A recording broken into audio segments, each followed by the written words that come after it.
que es una persona más que conocida en el mundo jurídico.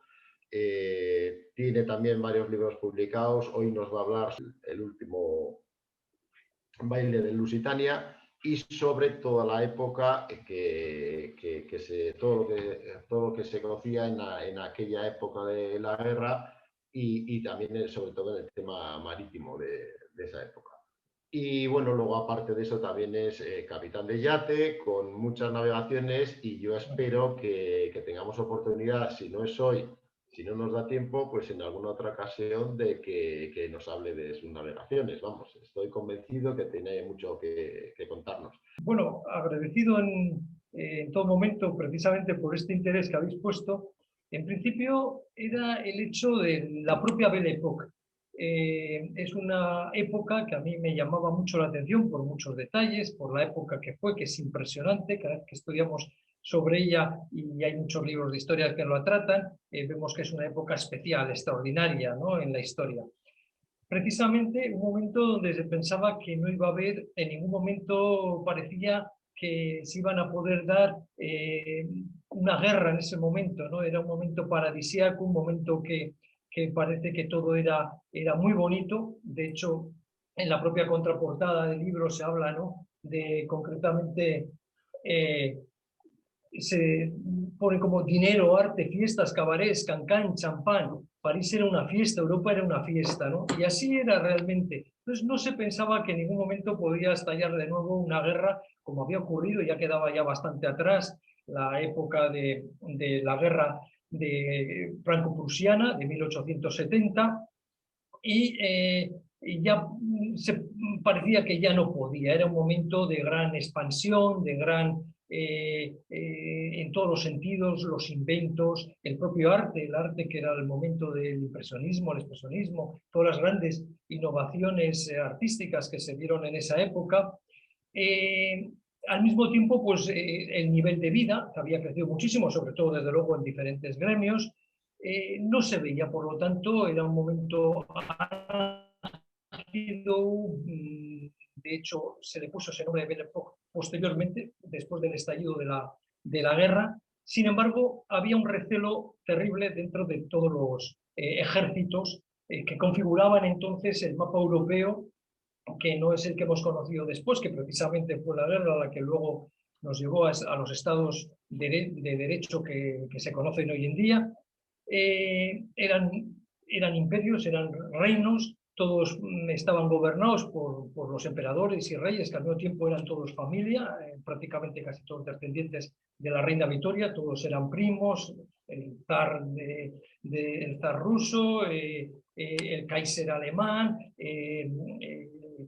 el emperador de Austria, en fin, por supuesto el rey inglés. En fin, todos eran una familia y de alguna manera pues parecía que ya no iba a ocurrir ninguna cosa de una guerra y demás. Pero sin embargo, como digo, había un gran recelo entre todos los ejércitos. Era un momento álgido también en función que daban muchos recelos en el sentido de que pues, Francia había perdido Alsacia y Lorena en los años 1870, como he dicho antes, en la guerra franco-prusiana. Alemania quería un papel mucho más preponderante en el mundo. Era el momento de la gran expansión de los imperios, sobre todo con zonas que prácticamente todavía no habían llegado a explotarlas alrededor del mundo. Y Alemania pues quería tener una preponderancia mucho mayor en ese papel y sin embargo pues no había tenido como otros imperios la posibilidad de conseguir territorios importantes en ultramar, ¿no? Con todo esto, más aparte, pues un tráfico de armas que hay entonces importantísimo, al final se acaba llegando al estallido de la Primera Guerra Mundial. Como digo, ese recelo al final se iba suscitando mucho en el libro, en la novela. Se va empleando una técnica de novela, sobre todo de unos personajes que están viviendo toda esa época. Entonces se va viendo cómo con aspectos de flash se van viendo momentos de la historia que están surgiendo en ese momento y que al final ya el propio lector va viendo cómo realmente al final está todo a punto de estallar, que solamente está, vamos, en base a que haya un detonante que puede ser muy pequeño para que realmente estalle. Como digo, con esa época maravillosa, entre comillas, que de hecho ha dado para muchos historiadores y para tratar de ella, aunque no hay tantas películas ni tantas novelas sobre la misma, cuando realmente estoy seguro que se podrían hacer muchísimas. Estalla la Primera Guerra Mundial, entonces viene pues, la estampida, sobre todo en Francia.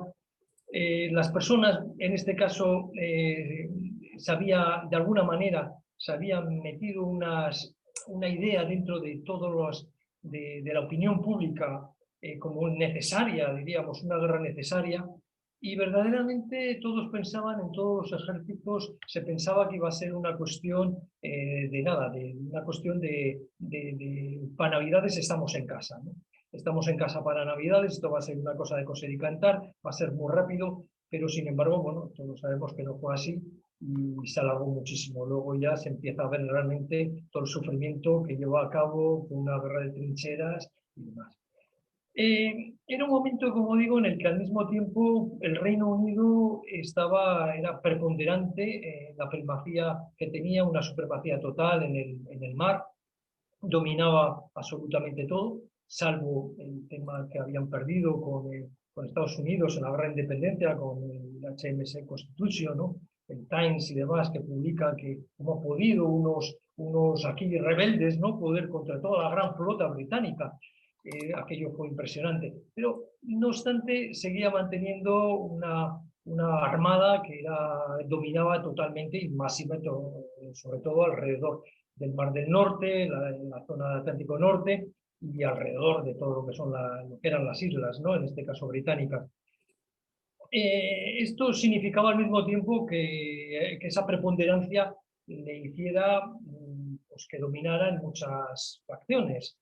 En ese momento también Alemania sabía que no contaba con ese poder como para poder frenar esta guerra en el mar, salvo con los submarinos. Hubo bastantes dentro de lo que es el ejército del alto mando alemán, muchos movimientos, unos tiraban hacia unas estrategias, otros hacia otras. Al final Hohenzollern dominó en el sentido y bueno, fue apoyado en este caso por el Kaiser, Guillermo II, para potenciar, diríamos, la guerra con los submarinos.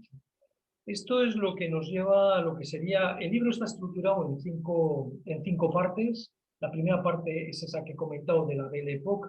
La segunda parte viene a ser el momento del estallido de la guerra, el momento de la salida de nuestros protagonistas, que además en ese caso precisamente, bueno, pues, el protagonista que era una persona, un financiero, que era alemán, un alemán que de alguna manera había estudiado economía, había estado en el Reino Unido, posteriormente está en París, que es donde estaba, en Société Générale en ese momento, hace unas operaciones importantísimas, especulativas, tiene mucho éxito con materias primas, con bolsa, con acciones, etc. Y al mismo tiempo le gustaba mucho lo que era el arte, estaba muy metido en esos mundos de la bohemia, de París, de esa época, que fue una época impresionante de todas estas zonas de Montmartre y demás. Y allí conoce pues, a este magnate que de alguna manera al final vemos que es un traficante de armas, entre sus principales negocios, conoce a la mujer que le acompaña en ese momento y cuando estalla la guerra, el hecho de ser alemán, pues a pesar de ser una persona muy querida dentro de bueno, una persona muy eficaz dentro de lo que era la Société Générale, por las operaciones que llevaba adelante, en fin, por su eficacia, pues era una persona muy considerada, pero en base al estallido de la guerra, pues al final, claro, le ponen en la calle, diríamos, por el hecho de ser una persona, ser alemán, un país está en guerra con Alemania y bueno, pues tiene que salir, llega con el expreso en este caso a Irún, en Daya, acaba en San Sebastián. Es una época muy importante porque la Belle Époque, que termina en París, diríamos de alguna manera, continúa sobre todo en la capital donostiarra. En ese momento era el verano de 1914 estaba en ese momento pues, Alfonso XIII con Victoria Eugenia, la reina Victoria Eugenia, estaba el gobierno de Eduardo Dato, estaba todo el gobierno en ese momento, por lo tanto estaban todas las embajadas también importantes de todos estos reinos e imperios. Es más, estaba el nuncio apostólico, todos estaban en sus residencias y oficiales y demás. El nuncio apostólico estaba donde estaban los jesuitas, precisamente tanto los reyes como los emperadores y bueno, y embajadores que estaban en ese momento en la capital donostiarra van a, a dar el pésame al nuncio apostólico, que como digo estaban los jesuitas porque acaba de morir Pío X, poco después se le nombra Benedicto XV. Es diríamos una parte corta que es el paso que hace, tiene que hacer unos negocios en Bilbao, la persona, el potentado, que como digo, el señor Dickinson, y nuestro protagonista entonces, precisamente en vista de que ya no tiene nada que hacer, se va a Estados Unidos, donde había contactado con unas personas y que era un país neutral. Ahí pasamos a la parte tercera, diríamos, de la obra, donde, que por cierto, además lo hace, y esto todo además está basado con rigor en todo lo que, en datos que hemos podido averiguar de ese momento. Es verdad que salía de pasajes en esa forma. Había mucha gente que pasaba, no solamente pasaban personas de la nobleza y personas con dinero, sino que pasaban pues, muchas personas queriendo huir de la guerra como fuera. Entonces de pasajes había un enlace, un vapor que iba hasta Estados Unidos, iba a Montevideo y Buenos Aires. Coge un barco de estos y se va a Estados Unidos, donde había contactado con una persona.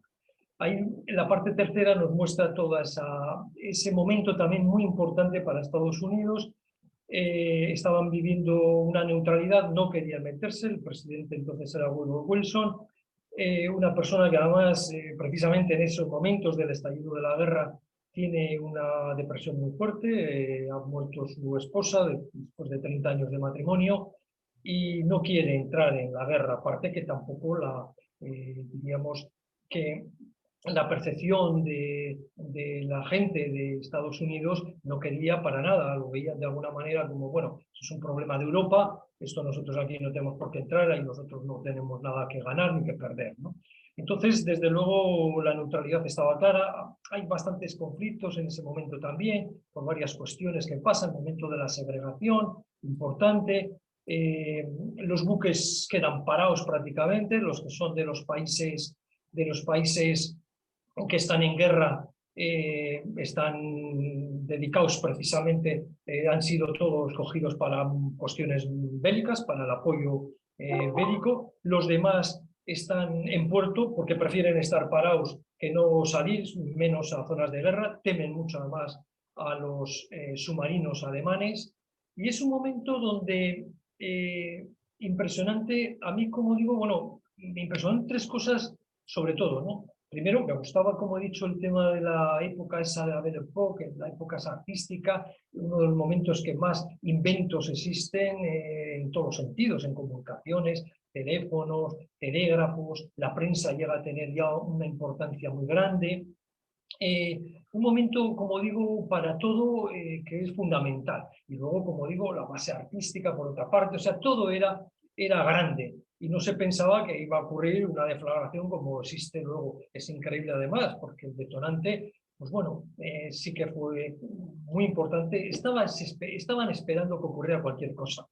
Estaba claro que en el momento fue el atentado de Sarajevo tan importante con el archiduque Francisco José y su esposa, que es un atentado terrible, que estaba preparado, hay muchos documentos ya desclasificados, que se ve que el espionaje serbio estaba detrás, pero sí que es cierto que Austria, entonces estaba por el anciano tío de Francisco José, que era el emperador, y estaba de alguna manera esperando realmente cualquier cuestión para que pudiera ya declarar la guerra. Siempre sabiendo, lógicamente, que tenía por detrás a Alemania, bueno, todo es Prusia, como lo que conformaba lo que conocemos por Alemania, bueno, más, porque era más entonces. le iba a apoyar. Por otra parte, Francia e Inglaterra también iban de una manera de la mano recíproca, no quería entrar uno si no entraba el otro, tenían unos pactos que si pasaban, si entra este, entramos también. Rusia, al mismo tiempo, le tiene que ayudar mucho Francia, porque de alguna manera tiene, sobre todo, era un país muy grande, muy agrícola, el ejército estaba muy lejos de lo que sería el punto adecuado para una confrontación, en ese caso iban a tardar mucho, hacía falta ferrocarril, ayuda mucho en ese sentido, Francia sobre todo, y, y al final, pues digo, el detonante estalla, le ponen 10 condiciones, al final son cumplidas todas por Serbia, pero menos una, era el hecho de que la policía austriaca no podía investigar el tema dentro de su territorio. Bueno, es una cuestión que hoy sabemos que con diplomacia se hubiera podido salvaguardar seguramente. Pero había muchos intereses para que estallara, una parte, como he dicho antes también, Alsacia-Lorena, en el libro se ve muy bien, además, como hay muchos contactos, como de alguna manera ya hay muchos intereses y que de alguna manera lo que quieren es que sea algo rápido, recuperar los territorios perdidos de Alsacia-Lorena, otros recuperar el predominio o una mayor posición en el mundo. En fin, estaba todo de alguna manera, como he dicho, esperando que saltara cualquier chispa que salta, ¿no? Y lo siguiente que me impresiona es la historia de Lusitania. La historia de Lusitania es francamente impresionante y lo que me extraña es que no se haya conocido tanto, no se haya dado a conocer. El Titanic todo el mundo lo conoce, yo también por alguna serie de cuestiones que hemos hecho anteriormente, y bueno, sabemos, hay organizaciones que están trabajando mucho en cuestión con el Titanic y se ha hecho de todo, se ha hecho películas importantes, se ha hecho de todo. Sin embargo, en Lusitania, que posiblemente haya tenido un impacto mucho mayor en la historia, que el Titanic no ha sido tan conocido, bueno, aquí, porque sin embargo en Estados Unidos es un símbolo importantísimo, ahora veremos también por qué, pero no solamente en Estados Unidos, el Reino Unido también guarda sigue siendo un símbolo también muy importante. Francia también lo vivió muy de cerca, Alemania por supuesto, sacaron en su día monedas, etcétera, cuando llega a ocurrir el hundimiento de Lusitania. Y como digo, bueno, pues me impresionó muchísimo porque cuando empezaba a indagar con el tema, ya hace varios años, la verdad es que parecía mentira, ¿no?, que pudiera ocurrir lo que realmente ocurrió. Y sin embargo, luego, pues claro, hemos ido conociendo un montón de detalles al final de cómo ocurre todo y se han ido desclasificando documentos muy importantes que hemos podido ir conociendo más. Ha habido muchos, luego hay muchas fuentes ya de historiadores, se han hecho muchas investigaciones, ha habido mucho trabajo de laboratorio también posteriormente para conocer todo bien. Lusitania, hay que darse cuenta, estamos hablando de 1915. Era un barco que se había botado, para que conozcamos un poco en breve sinopsis lo que era Lusitania. Se había botado en 1906, perdón, 1906. 1907 es el primer viaje que hace transatlántico a Nueva York. Estaba hecho, preparado para el trayecto Liverpool-Nueva York. Estaba hecho por una gran armadora, la Cunard Line, y bueno, al mismo tiempo hicieron también el Camerania, que son prácticamente gemelos, tienen algunos detalles de diferencia. Era un palacio flotante, un verdadero palacio flotante, maravilloso, en todos los sentidos, con 10 cubiertas, impresionante. Todavía las fotos, si muchos las conocéis, que seguro que sí, fotos y bueno, hay pinturas, que hay muchas pinturas, además del siglo pasado hay mucha pintura de Lusitania. Era un barco muy bello, precioso, con sus 4 chimeneas, como digo, la cubierta negra, impresionaba, era un barco muy bonito.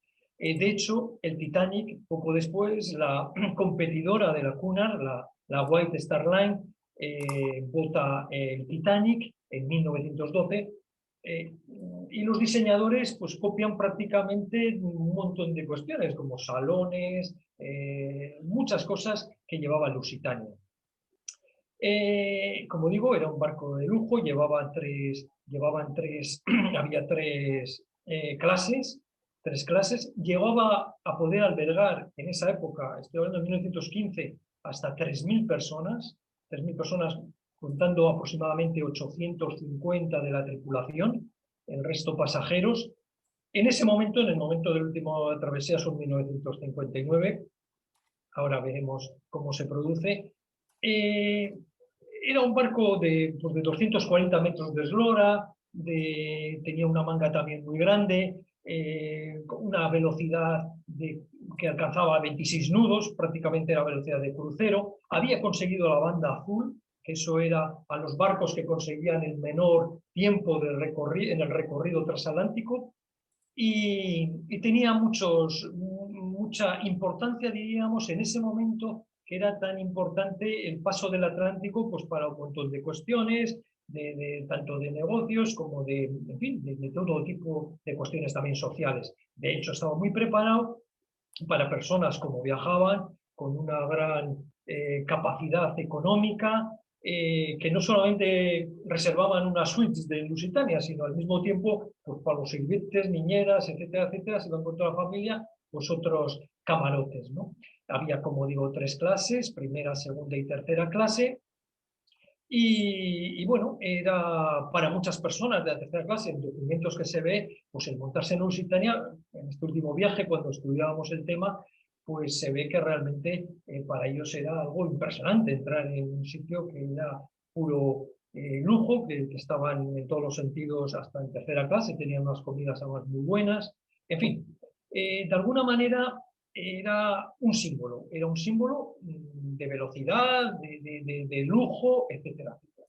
Como digo, luego en 1912, precisamente la White Star Line, como le estaba comiendo, diríamos, todo el tráfico tan importante transatlántico, ¿no? Entre, como digo, Liverpool y Nueva York, bota el Titanic, que como también todos conocemos, pues en ese primer viaje acaba en las profundidades del océano, ¿no? Hay 3 cuestiones que son fundamentales y ya empieza ya en esta tercera parte, sobre todo luego la cuarta, que es la travesía, a verse, ¿no? De una manera muy amena para que realmente se pueda disfrutar leyéndolo, ¿no? Que es lo que se intenta de alguna manera, y por eso se mete también esa parte de unos personajes de novela dentro, que están viviendo ese momento histórico tan fundamental. Hay 3 cuestiones que habría que destacar. Una es la propia de Lusitania, que acabo de comentar ahora, que luego si queréis ya comentaremos más cosas. Otra, que en el libro se va llevando también a modo de flash todo el rato, sobre todo cuando ya sale de Nueva York el 1 de mayo en Lusitania, la travesía que hace al mismo tiempo el submarino, que al final pues, vino, en algún documento aparece como una insólito casualidad. O sea, y realmente es así. Hemos dado vueltas, llevamos años estudiando el tema, y es que al final ves que no fue nada más que una gran casualidad. Posiblemente en una ruleta poner un número y que toque ese número, pues más o menos, no sé cómo andaremos de probabilidades, pero sería por un estilo. Era muy importante conocer también esto, por eso en el libro se va metiendo poco a poco la vida que van llevando en el submarino. La vida en el submarino era terrible, era muy diferente no solamente a la vida en tierra, sino a la vida también de los barcos de superficie.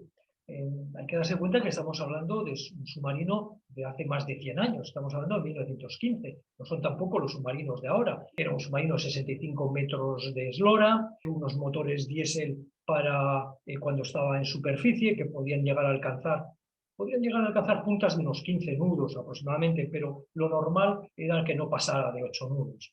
Y sumergido, pues llevaba dos motores eléctricos que llevaban unas baterías enormes, también los de diésel entonces llevaban unas capacidades muy grandes de toneladas para el diésel, y estos motores cuando estaban sumergidos, los eléctricos, pues esos podían conseguir una velocidad de aproximadamente máxima de 8 nudos, máxima.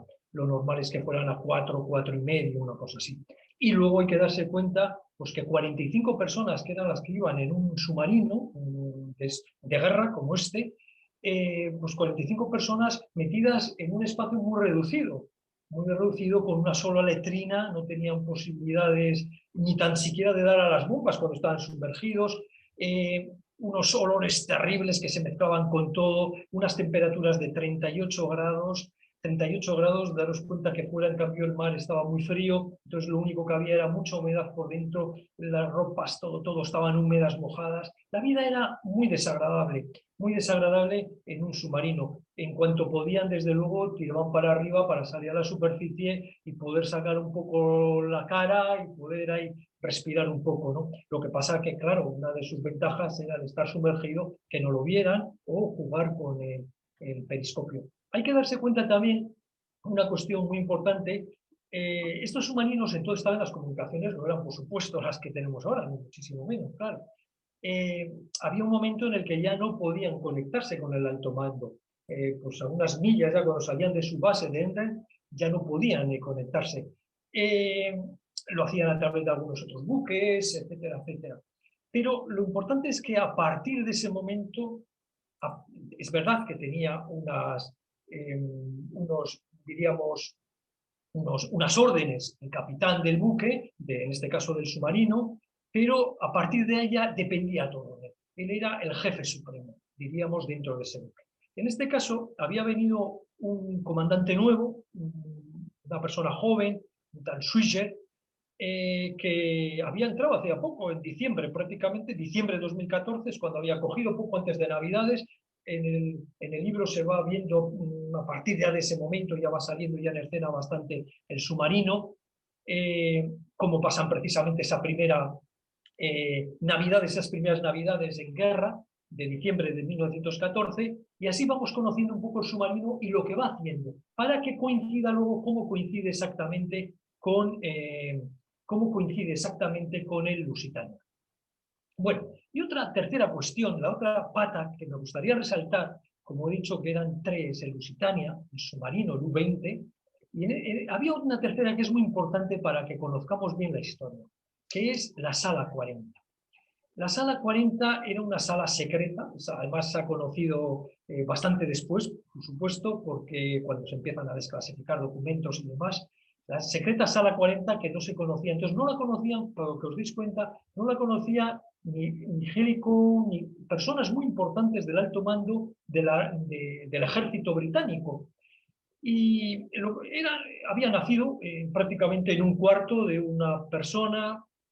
En el libro aparece un tal Joseph Stone, un matemático, un chico joven, que estaba en el departamento de matemáticas de la universidad en Oxford, y en vez de ir a la guerra al frente, pues le captan por además su gran afinidad con la criptología, además que estaba metido para apuntarse en este equipo, diríamos, es un equipo que cogen a personas muy especializadas, muy especiales, y lo primero que le dicen, además que él va recordándolo, en el libro va recordándolo todo el rato cuando va el primer día que va a la sala 40, en el edificio Our House, en Londres, que estaba pues, cerca donde estaba el jefe del almirantazgo, entonces Winston Churchill, y va pensando lo que han dicho. En el momento que salgas de esta habitación, ya no existe.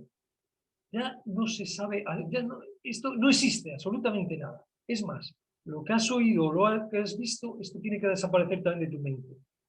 Mas no solo es eso, dicen, hay una tercera cuestión, que es que muchas de las cuestiones que sabemos y vamos a enterarnos aquí, no podemos hacer que las sabemos, porque en ese momento descubrirían este secreto, ¿no? Y es una de las cuestiones que posiblemente pasó también con el Lusitania, no posiblemente, es que de hecho antes ya habían ocurrido alguna serie de cuestiones que le explican también los primeros días a Joseph Stone cuando entra, la suerte también que han tenido, porque es cierto, había quedado un barco embarrancado en la parte cerca de Lituania, y que los rusos habían conseguido hacerse con el buque. Ahí cogen un libro de claves muy importante. Otro también aparece en Grecia y luego aparece otro tercero más en otro buque que consiguen captar a través de una trampa con unos pesqueros y tal. Con esto consiguen tener las claves de muchas conversaciones que consiguen descifrar. Esto es una de las labores que hacía la Sala 40. Como luego se ve, la Sala 40 tenía mucho conocimiento, absolutamente conocimiento prácticamente de esa última travesía, tenía todo el seguimiento del submarino U-20. desde el momento que sale y todo. Además tienen ahí un mapa, lo van siguiendo, van llevando todo, en fin. Es más, Joseph Stalin aparece en algún momento con unas grandes preocupaciones, diciéndoselo a su jefe superior, diciendo esto es que van 2.000 personas ahí, casi 2.000 personas. 2.000 almas que van, que esto hay que hacer algo, porque se estaba acercando ya Lusitania. Claro, Lusitania había salido el 1 de mayo de Nueva York, el submarino había ido subiendo poco a poco hacia Escocia, por ahí tienen muchas cuestiones. Pasan varios días y no habían cazado absolutamente nada, como ellos llamaban, porque salían para eso, salían para lo que buscaban. Es más, premiaban precisamente al buque y sobre todo al capitán, que conseguía hundir más toneladas. De hecho, lo primero que consiguen es un barco de muy pocas toneladas, de poca importancia, y eso no le da importancia. Es verdad al mismo tiempo que iban nada más llevaban una serie para los cañones que tenían en superficie, pero que eso era pues, cuando salía algún pesquero o algo, y lo demás eran los torpedos. Llevaban 8 torpedos, para 2 podían poner en proa y 2 en popa. Llevaban 2 tipos de torpedos también, y al final, pues bueno, pues van en todo el recorrido consiguiendo, como ellos dicen, dar caza a algunos barcos importantes, más o menos importantes, van así consiguiendo, y así van dando la vuelta hasta arriba. Están a punto también ellos de perder la vida muchas veces. Como he dicho antes, había muchas trampas. De hecho, una de las cuestiones que también luego el almirantazgo pues, posteriormente ha querido de alguna manera como justificar, era todos esos cebos trampa que existían, que eran muchos.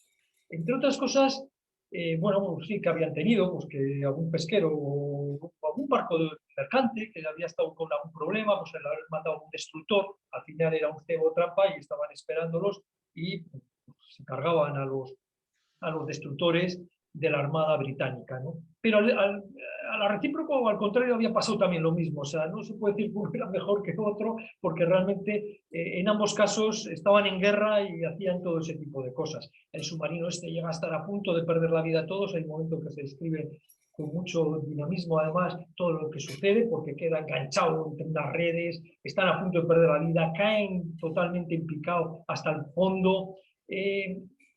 Es un momento dramático totalmente y consiguen, no sé cómo, pero al final, echando marcha atrás y demás, consiguen luego ir subiendo, hacer una serie de cuestiones. Luego ven además con el periscopio durante muchas horas que le están siguiendo todo el rato un destructor británico y no sabían por qué. Cada vez que eso, joder, estaban siguiendo por todas partes, seguían metiéndose adentro, no podían salir y cuando ya se hace de noche, al final salen y ven que ya están solos. Luego se dan cuenta que de esa red que llevaban una boya arrastrando, que claro, le estaban guiando precisamente al destructor británico.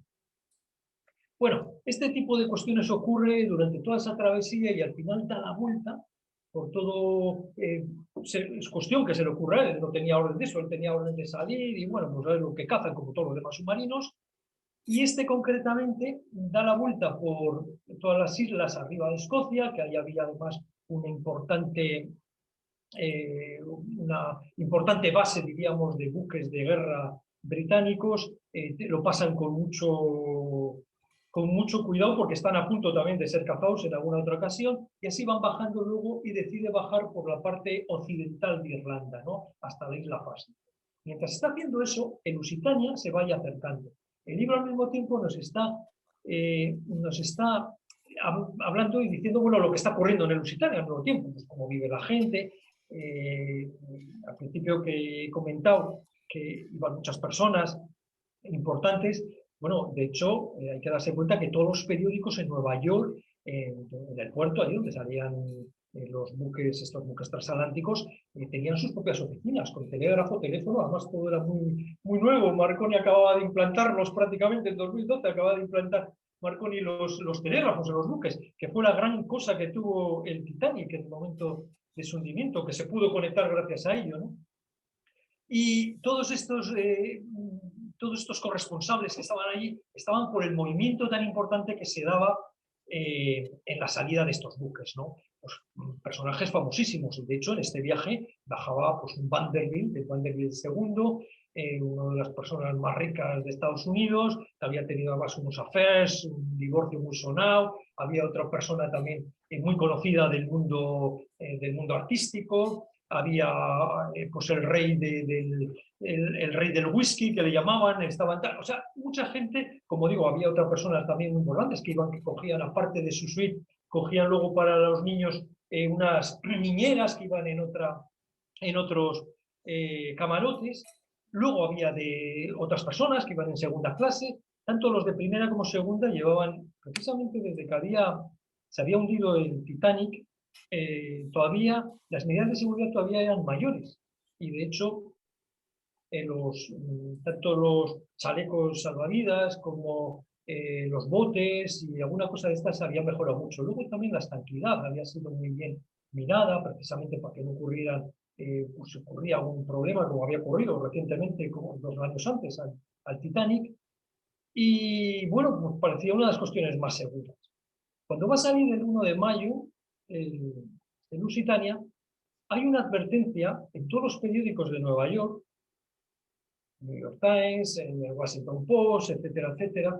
Hay una advertencia pagada por la embajada del Imperio Alemán, grande, justo que ahora se pone al lado del anuncio de salida, de la salida del buque, donde advierten que es responsabilidad de todas las personas que vayan a viajar en el Lusitania o en cualquier otro buque, que vayan a pasar por la zona de guerra, que en ese momento serán un elemento militar y por lo tanto podrá ser atacado en cualquier momento dentro de la zona de guerra.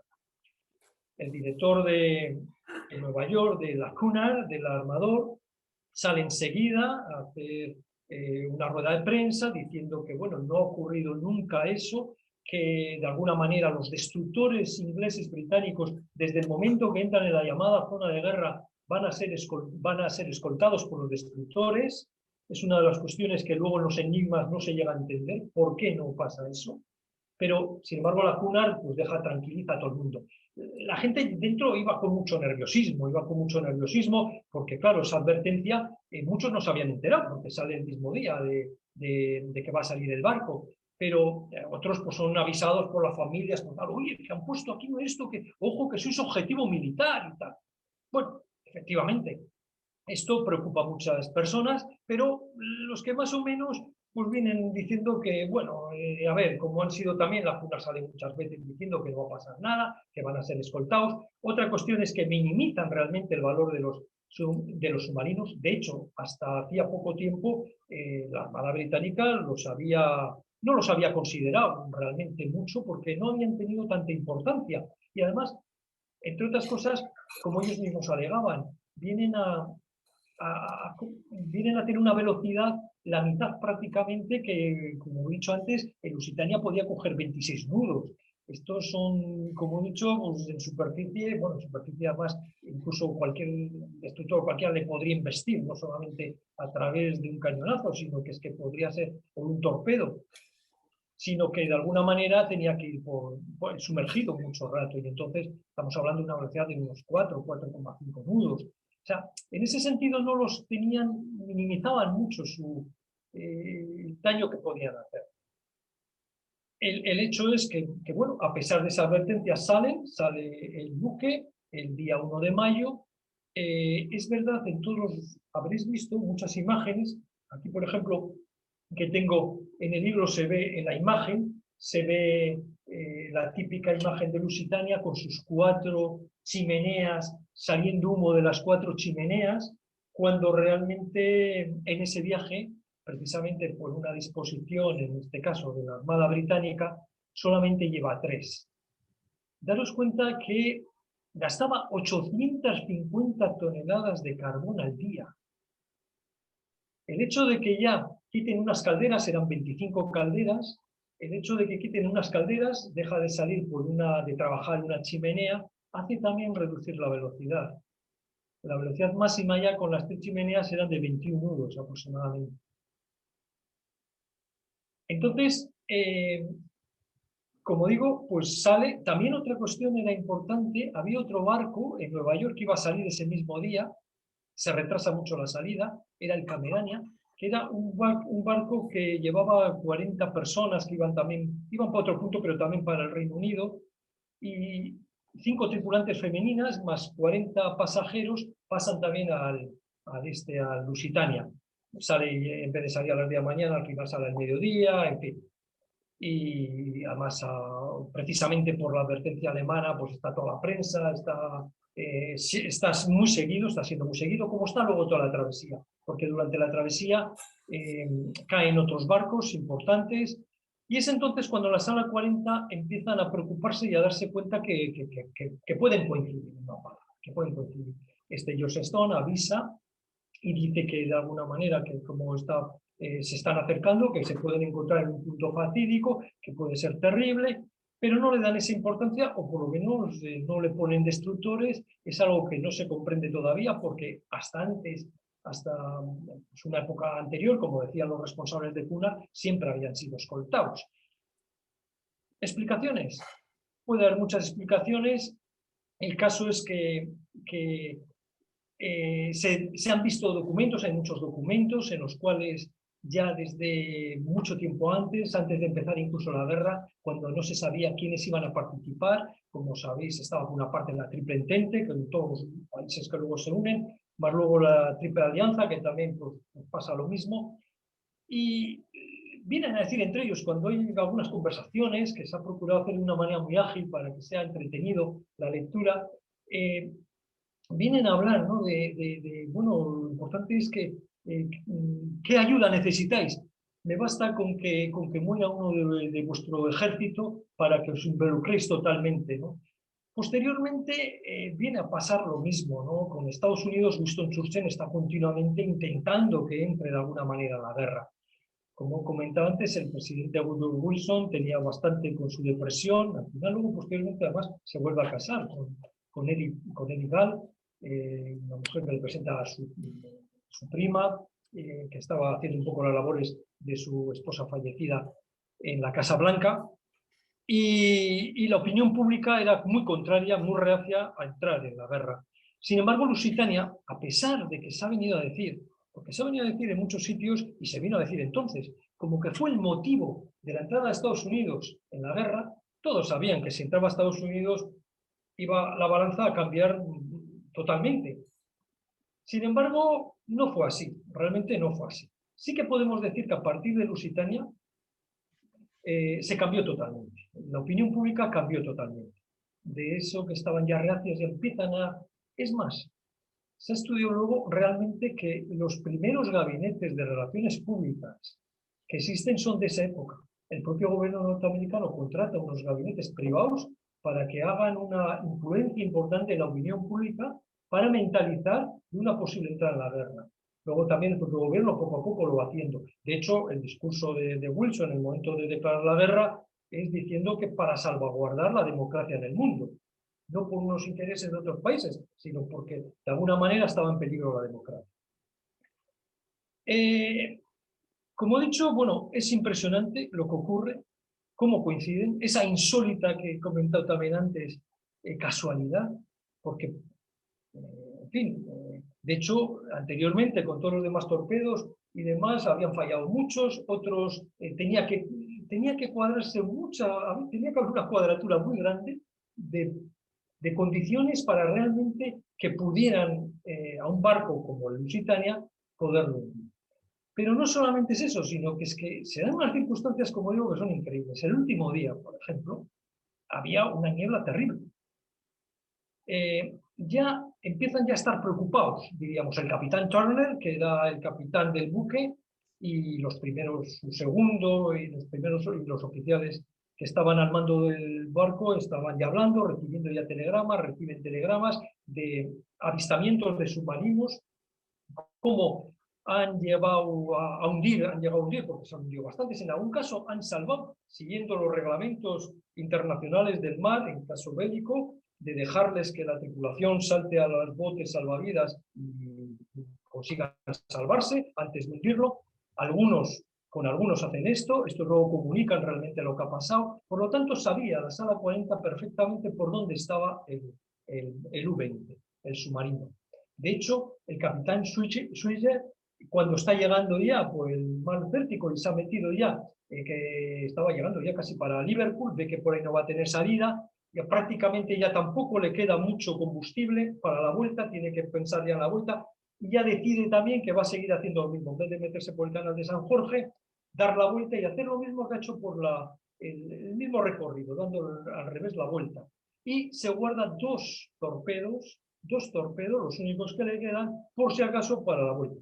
Ya más o menos ya habían tenido habían pues, hundido varios barcos y de alguna manera ya piensa que es el momento de poderse retirar. Y eso es lo que pasa. Ese día además se tienen que meter, sumergirse, porque hay una niebla terrible. El día 7 de mayo de 1915 hay mucha niebla. El submarino se tiene que meter en profundidad de periscopio normalmente, otras veces ya bajaban más, pero con el fin de poder ir controlando a ver cuándo desaparece. Casualidad, al mismo tiempo, la niebla, a pesar de ser una desventaja, entonces no tenía los medios que tenemos ahora, ni tan siquiera Lusitania, por supuesto, por otra parte, era también un salvavidas, porque con la niebla pues no le divisaba, ¿no? Sin embargo, pues cosa del destino, ese día, casualidad 7 de mayo, es el día que mejor, el día más brillante de todos. Se pone un cielo azul después de la niebla, se pone un día maravilloso, se pone muy bonito, y es un día que todos salen afuera pues para ver el mar, empiezan a ver ya la costa irlandesa, el sur de Irlanda, lo empiezan a divisar, estaban bastante cerca, a unas 10 millas aproximadamente, y cosas que habían querido hacer los días anteriores, de levantarse con el tema de para ver la puesta, levantar el día, no lo pueden hacer porque tienen muy mal tiempo, etcétera, etcétera. Sin embargo, ese día, después de esa niebla, empieza a despejarse y es una maravilla. Cuando ya estaban volviéndose la gente del U-20, del submarino, se encuentran con un punto muy lejano, el único que podía ver el periscopio, salvo que se lo dejara otro, era el capitán Switcher, lo mira por el periscopio y ve algo importante. Ya los que están alrededor ya saben que ha visto algo importante, muy lejano, no sabe bien lo que es. Entonces, precisamente poco antes había además una goleta, una preciosa goleta de madera, había hundido. Y poco antes también había pasado un acorazado, el Juno, que se le escapa. Y luego ya es imposible que haga nada, porque, claro, el acorazado tenía mucha más velocidad y más, bueno, le embestía y no hubiera podido hacer nada. Y se queda ahí con un rebote de estos de muy mal genio, pegando ahí al hierro, al periscopio al casco del submarino. Y se encuentra de repente, joder, un buque muy grande, y se está acercando a ellos, además, es que viene directamente a ellos. Cuando están ya, dice que ya se pongan, que se preparen, ya avisa ya para que todos se preparen para lanzamiento de torpedo. De repente, cuando viene, ya se pone normalmente a 90 grados, se pone con un ángulo recto para poder disparar. De repente queda aviado. Por cierto, fallaban mucho ese tipo. En 1915 fallaban mucho los lanzamientos de esos torpedos y otros no tenían tampoco, la exactitud, ¿no? Como pueden tener hoy en día, por supuesto. Bueno, pues de repente, cuando ya está todo preparado, ven que se va. Ya lo detectan. Hay una persona, por cierto, y una persona que es el que descifraba todos los barcos en el buque, le encarga que le diga a ver qué buque es. Enseguida lo detecta, sin duda, el Lusitania. Sin duda, era un símbolo entonces. Y Lusitania, pues extraña mucho, para empezar, que vaya sin escoltas, que no lleve destructores, y dice, uy, a ver. Y de repente desaparece. Luego se ha sabido, porque claro, se estudian los libros de bitácora, tanto del barco de Lusitania, que se pudieron luego saber, pues, en referencia a todo lo que luego en el juicio, en todo lo que ocurre posteriormente con el capitán Turner, se conoce, más luego el libro bitácora que luego se ha conocido del U-20, del capitán Fischer, se ve que efectivamente era un momento en el cual el capitán Turner manda hacer unas marcaciones, tomar unas marcaciones, ir paralelo a la costa de Irlanda para tomar unas marcaciones y después pensaba salir a la abertura. Ellos están un poco confundidos, han recibido una comunicación de que no se adentren por el medio del canal, porque es por donde, por una parte le están diciendo que no se acerquen por el medio del canal, porque es donde han visto submarinos, y por otra parte se da cuenta que le están diciendo luego que a 17 millas, cuando dice, joder, 17 millas, si en tal parte estamos hablando de mitad del canal. Ellos mismos están confundidos totalmente. Han pedido que a ver si no tienen ayudas, los de la CUNAR han estado con personas intentando influir para que manden, para que escolten, para que hagan algo, y no pasa nada. Sin embargo, claro, ellos en el barco no saben nada, entonces después de hacer las marcaciones, vuelven otra vez a retomar la trayectoria que estaban llevando. Cuando ya pensaba que lo había perdido, el capitán del U-20 se da cuenta que otra vez viene hacia ellos. Se está acercando. Él hace un cálculo de las velocidades, entonces tampoco podían hacer los cálculos como los hacemos ahora, pero calcula, hace unos parámetros y unas operaciones para calcular la velocidad que está llevando, que él estima que está llevando Lusitania, al mismo tiempo la que están llevando ellos, calcula cuál va a ser el mejor momento, se equivoca, por cierto, tiene un error bastante grande en la velocidad de Lusitania, concretamente de 4 nudos, y sin embargo habían reducido, antes que nada quería decir, habían reducido esa velocidad porque por la marea, daros cuenta que iba a entrar ya en Liverpool prácticamente, al día siguiente entraba. Reducen la velocidad por la marea. Hacen unos cálculos también de la marea y para entrar tienen la barra de Hansey, que es muy complicada para entrar en Liverpool, y tienen que esperar. Estábamos hablando además de un barco que tiene casi 11 metros de calado.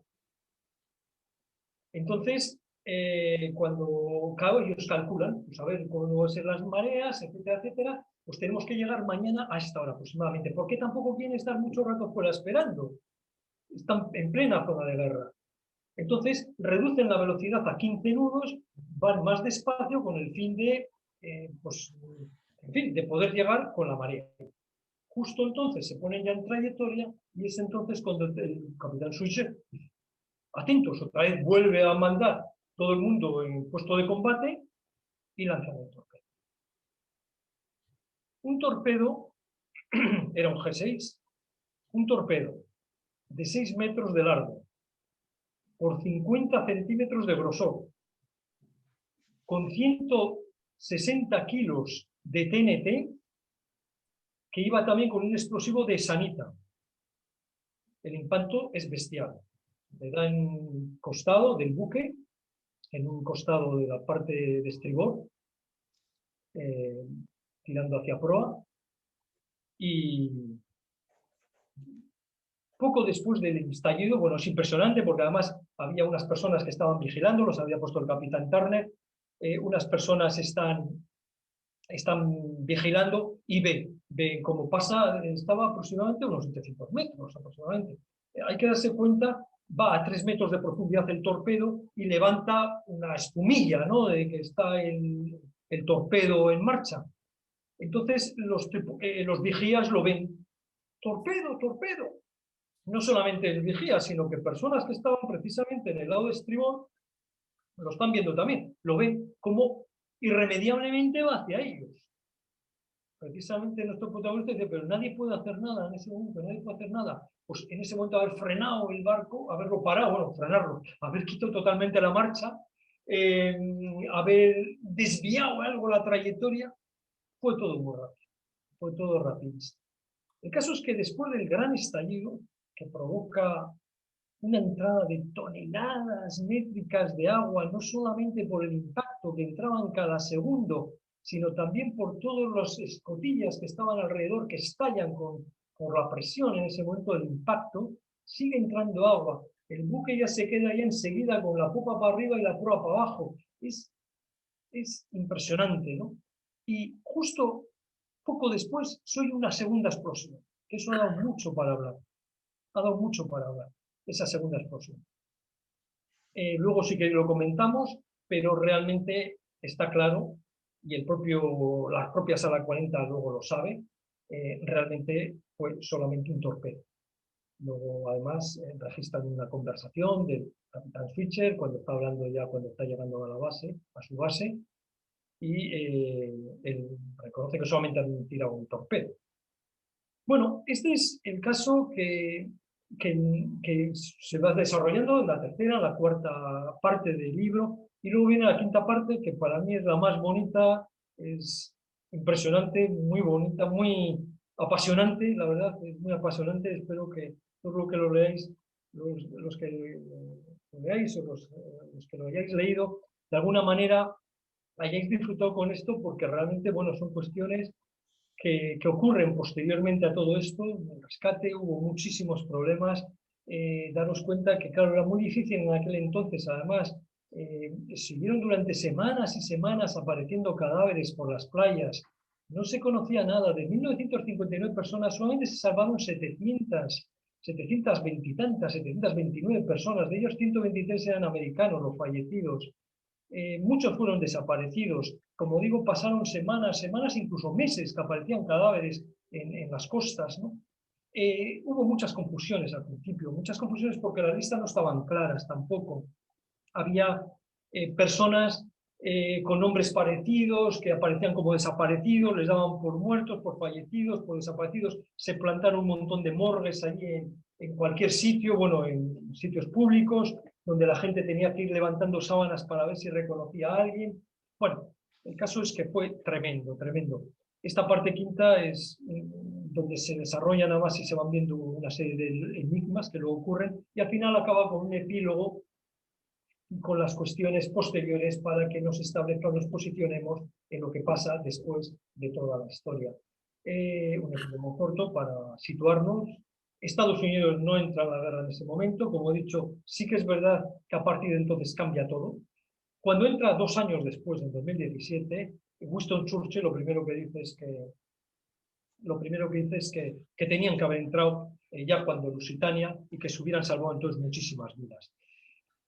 Churchill, por cierto, en la sala 40, cuando está George Stone, que saca documentación allí, y eso es verídico, eso está comprobado, había escrito una carta, pues poco antes, al presidente de la Cámara de Comercio británica, en la cual decía que les interesaba que llegaran barcos, barcos neutrales, y que tuvieran bajas incluso, porque eso haría que estos países entraran en guerra. ¿Se puede opinar con eso que realmente era lo que pretendían? Bueno, hay muchos enigmas de muchos tipos que se sigue investigando todavía después de 100 años de historia, y que nos deja, pues, realmente impresionados por esto que sucedió y que cambió mucho luego la historia de la humanidad. Está bien porque has dejado el final del libro ahí para que la gente lo disfrute. Ha quedado la última parte sin saber cómo acaba. Muy bien, la verdad es que está muy bien, muy detallado. Tenemos que disfrutar de la lectura, porque lo que uno hace cuando está leyendo en ese rinconcito, ¿no?, bajo la luz de una lámpara, ese momento de intimidad, está trabajando tu propio cerebro, ¿no?, en situar todo eso que estás leyendo, ¿no? De alguna manera es algo apasionante.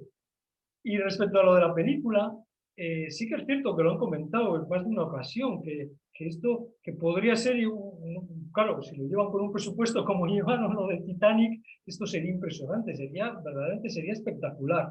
De momento, de luego, no hay película. Y respecto al audiolibro, tampoco hay audiolibro de momento. Lo que sí hay es libro, y hay en el libro electrónico sí. Libro electrónico sí, pero no hay audiolibro, vamos a decir, sí. Pero bueno.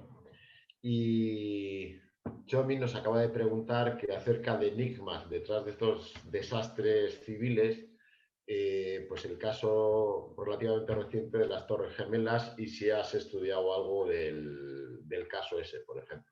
No, no, en absoluto, no. Sí. No, en este caso sí que hay unos enigmas que son los documentos que aparecen de ese interés que hay porque entre un país en guerra.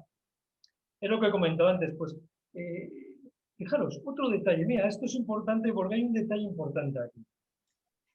Concretamente, en el momento que entra Estados Unidos en guerra, que estamos hablando ya de 1917, en ese momento el Reino Unido estaba en su peor momento, muy posiblemente que no hubiera podido salir adelante, pero muy posiblemente que no hubiera podido salir adelante. Había dado la vuelta a Alemania con los submarinos, precisamente, que consiguen convencer al Kaiser, era uno de los generales, que era, ahí había también, como todo, claro, todas partes, pues dependiendo qué departamentos, ¿no?, pues uno tira más.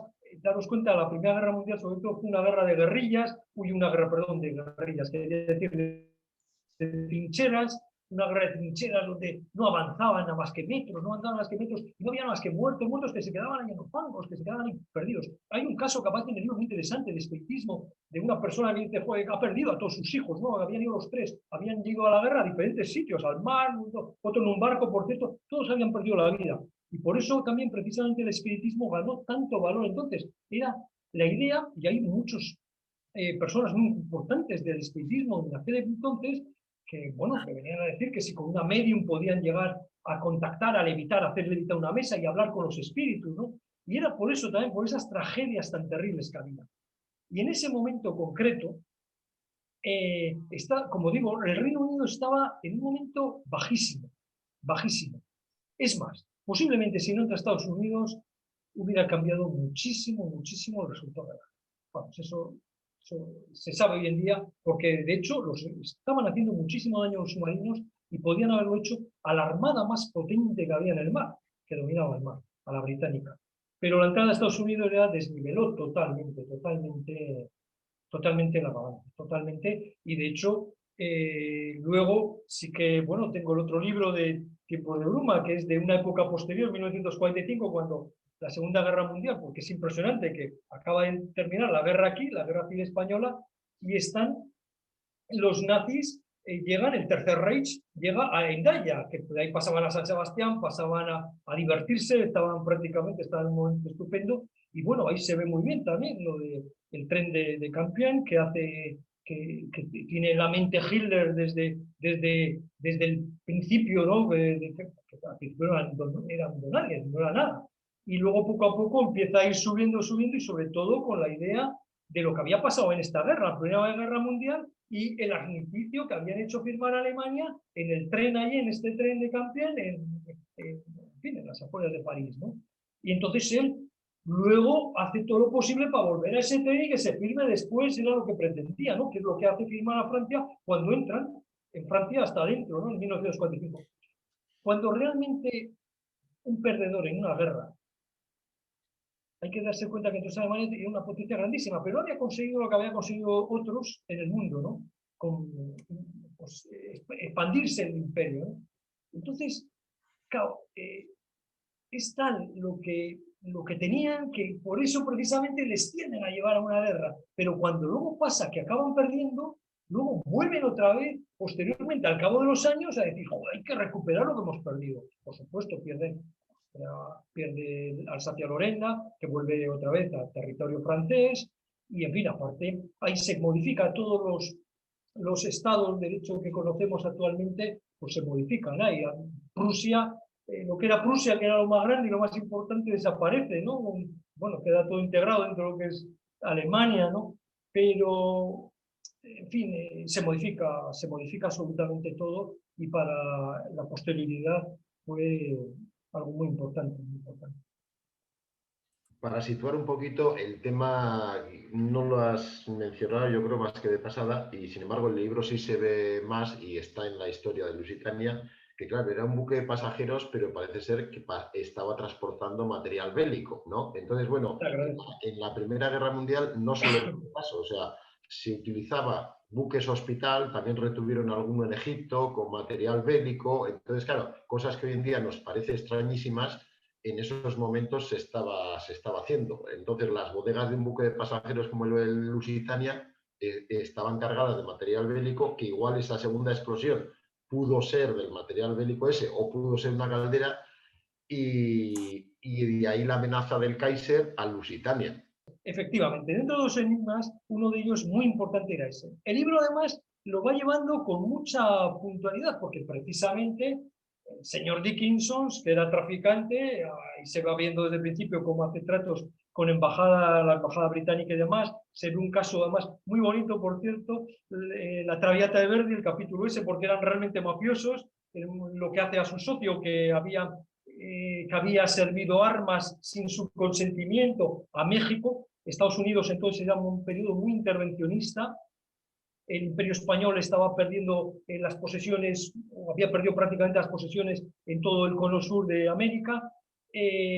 Por otra parte, Era un momento en el cual el Reino Unido también estaba con sus guerras y demás. Estados Unidos estaba muy metido en recuperar su predominio, diríamos, y sobre todo con México.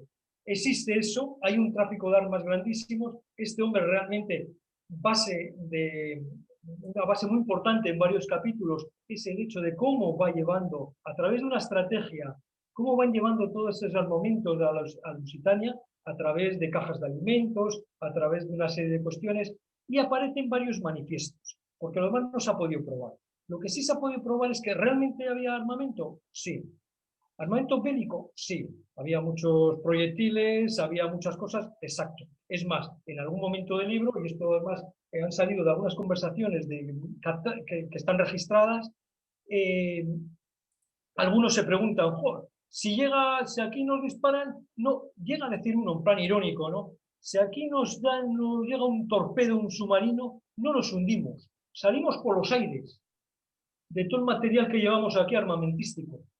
Nadie sabía nada. De hecho, había un detective, dentro del barco iba un detective, que era un detective británico, Pierpoint, además era su verdadero nombre, Pierpoint, con unas personas de seguridad. Y su mayor labor era precisamente captar si había algunos espías alemanes, etcétera, dentro del buque. De hecho, hay un esto, no voy a contar el tema, con nuestro protagonista, con Mark Reber, importante porque cuando él se mete precisamente para seguir a la persona que quería seguir, pues joder, ven que, ostras, un alemán se ha metido aquí. De hecho, no está tampoco bien probado, pero realmente luego en las listas sí que aparecen 3 personas que estaban, pues los llevaban prisioneros, por decirlo de alguna manera, que eran 3 polizones alemanes. El armamento se ha dicho muchas veces que podía haber estallado y demás. Se han hecho pruebas luego posteriormente y se ve que no, porque todo eso estaba ahí. El propio capitán Turner, que hay otra parte más importante del enigma, es que por qué el almirantazgo, después del hundimiento, hace todo lo posible para echar la culpa al capitán Turner.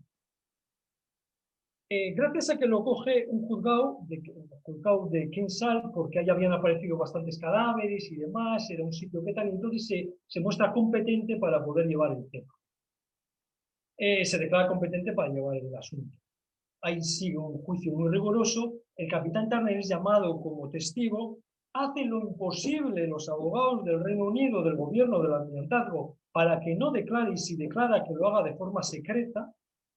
Al mismo tiempo del juzgado está la comisión, hay una comisión de seguimiento del hundimiento, que es la misma, tiene el nuevo presidente y varias personas, que son los mismos que han actuado con el Titanic, la misma comisión.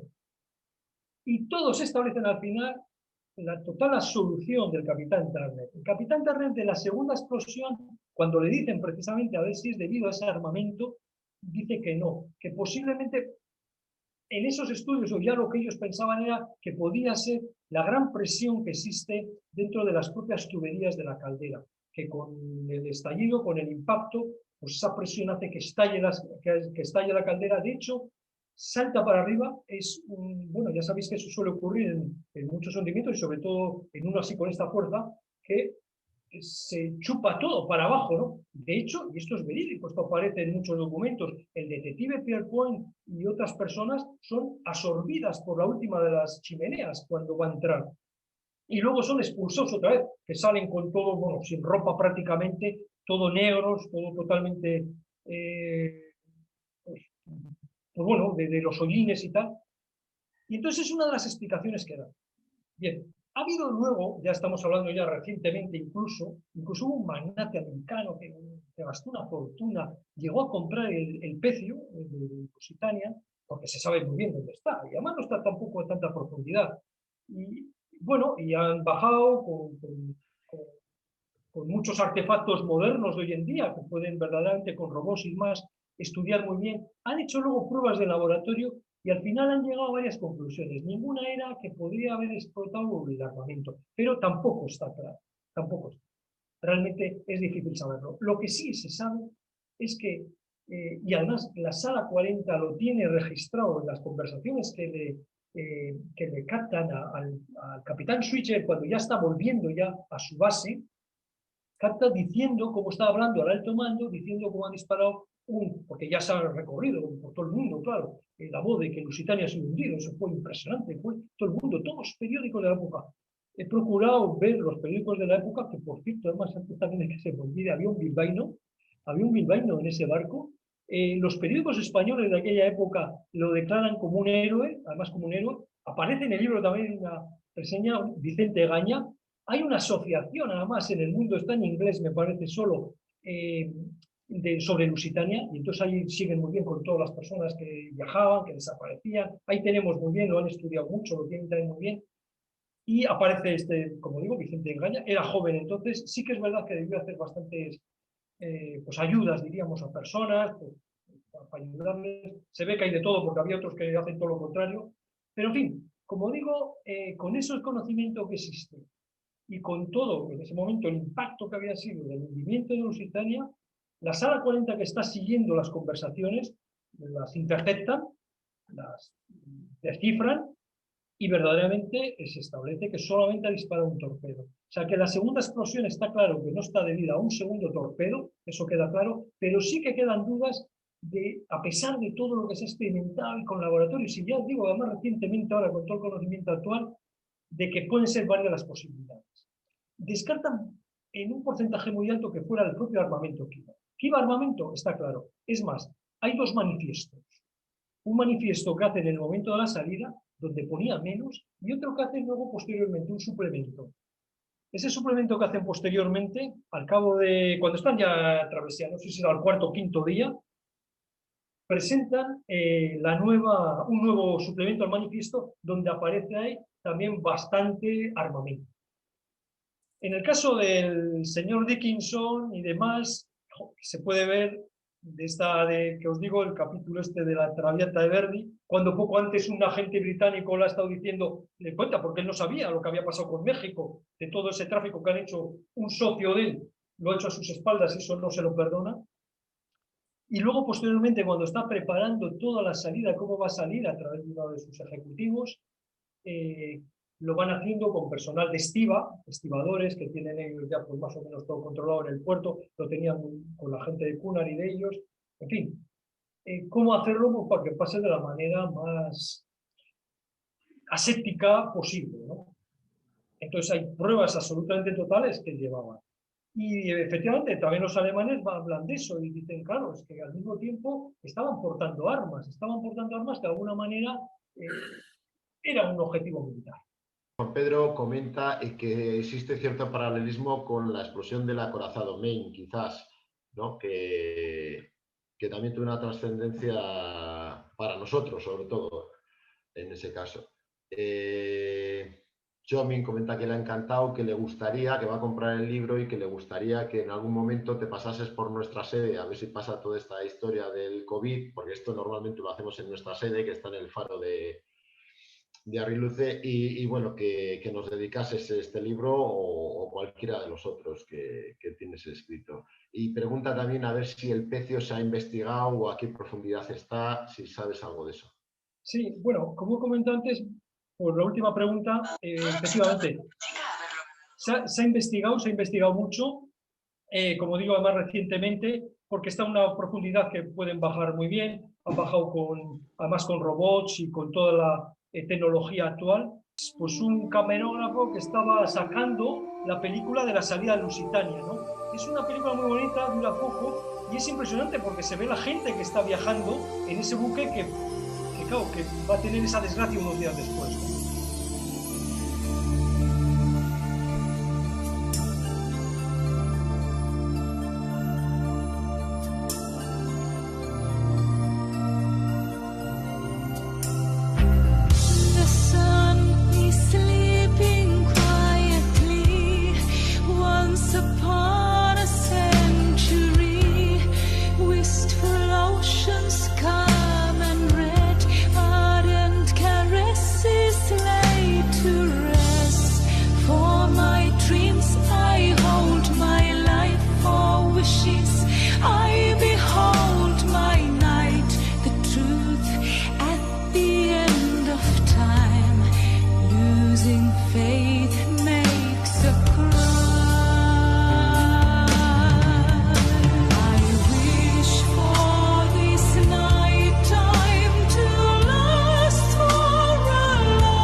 veis ahí está siendo remolcado, además va hacia atrás, hacia popa, y luego ya pone ya sus motores, aquí empiezan ya a salir el humo por las chimeneas y ya empieza ya a ir hacia el río Hudson a salir de Nueva York.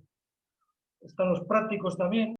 Una de las cosas que me ha sugerido ahora, al ver tantos botes salvavidas de rescate, es que en la historia mencionas en un momento, o sea, había pasado lo del Titanic, donde no tenían medios de salvavidas porque se consideraba que el Titanic era imposible que se hundiese, entonces así que falleció tanta gente, se llevó a tanta gente, pero en el Lusitania parece ser que sí tenían medios. De hecho, comentas en el libro en un momento cómo un marinero está instruyendo a los pasajeros cómo ponerse el chaleco salvavidas, ¿no? Pero otra de las cosas que cuentan la gente que ha escrito sobre Lusitania es que mucha gente se puso el salvavidas mal y en vez de estar con la cabeza fuera del agua, muerto ya, estaba con las piernas fuera del agua y la cabeza dentro, porque se lo habían puesto mal, ¿no? Entonces, hoy en día todavía, cuando hacemos formación náutica, cuentas a la gente lo importante es de ponerse el chaleco, pero ponérselo bien ajustado. ¿Por qué? Porque todavía hace 2 o 3 años murió un contramaestre que se cayó y tenía el chaleco mal y no le volteó para arriba, ¿no? Pues en aquellas fechas ya en el Lusitania tenían chalecos suficientes, pero muchos de ellos no sabían ponérselos. Y se los pusieron mal y no les salvó, vamos. Y claro, estabas viendo la cantidad de botes de rescate que tenían que tampoco fueron efectivos. De hecho, murió muchísima gente. ¿Por qué esto ocurre efectivamente en el barco? Que se quejan, que no nos han enseñado cómo se colocan los chalecos. Aquí nos han dicho, los de la primera y segunda clase además eran nuevos. Los de la tercera no eran nuevos. O sea, quiero decir, los otros eran de nueva generación. No solamente eso, lo que has comentado acerca de los botes es cierto. Precisamente como había pasado eso con el Titanic, ponen nuevos botes, lo dejan mejor. Pero fue muy difícil realmente el que pudieran habilitarse esos botes. En el libro aparece bien. ¿Por qué? Pues porque la posición ya que toma enseguida de una escora terrible en Lusitania, hacia estribor, bueno, de hecho se cae así hacia un lado, ¿no? Pasaba que los botes que estaban colgados en la parte de babor se caían hacia adentro y había una altura terrible, además, desde arriba hasta abajo.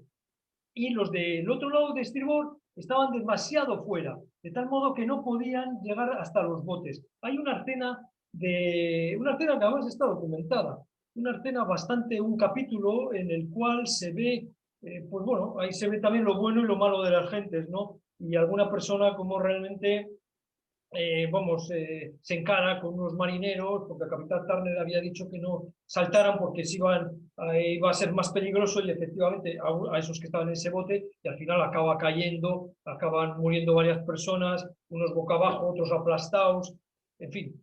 Claro, la posición que tenía el barco con la escora era dificilísimo para poder manejar los... Luego, cuando saltan precisamente los protagonistas, están solamente a nada, están casi prácticamente al borde del mar en ese momento por esa escora tan terrible, ¿no? Pero sí que es verdad lo que dices, que luego no se supo y aparece, y hay un caso además, dentro de los, no quiero contar todo, pero con una chica, y, bueno, pues efectivamente que aparece en boca abajo, con el chaleco mal puesto, con la cara al revés, o sea, metida en el agua, y en fin, exacto, exacto.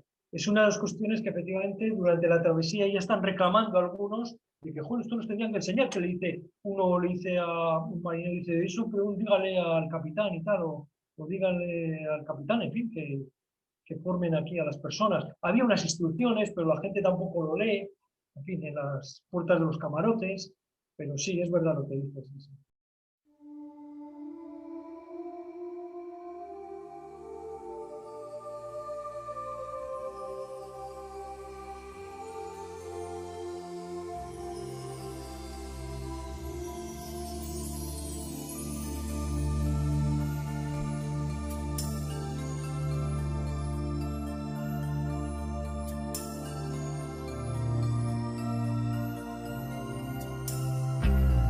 The sun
habías empezado antes a hablar de los pecios. Es que efectivamente el pecio está a una altura que, vamos, está en una profundidad que han bajado ya muchas veces, más recientemente, y lo han hecho con toda la tecnología moderna, con robots y demás.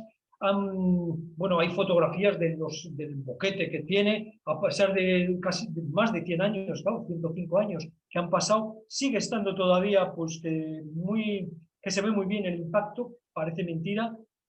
Pero bueno, y han podido establecer un montón de estudios que, como he dicho antes, tomaban muestras de ahí, los llevaban luego a laboratorios en Estados Unidos y han podido detectar, pues, sobre todo el tema de la segunda explosión, el por qué, haciendo cálculos, luego se ve también como una de las calderas queda totalmente destruida, a pesar de la estanqueidad.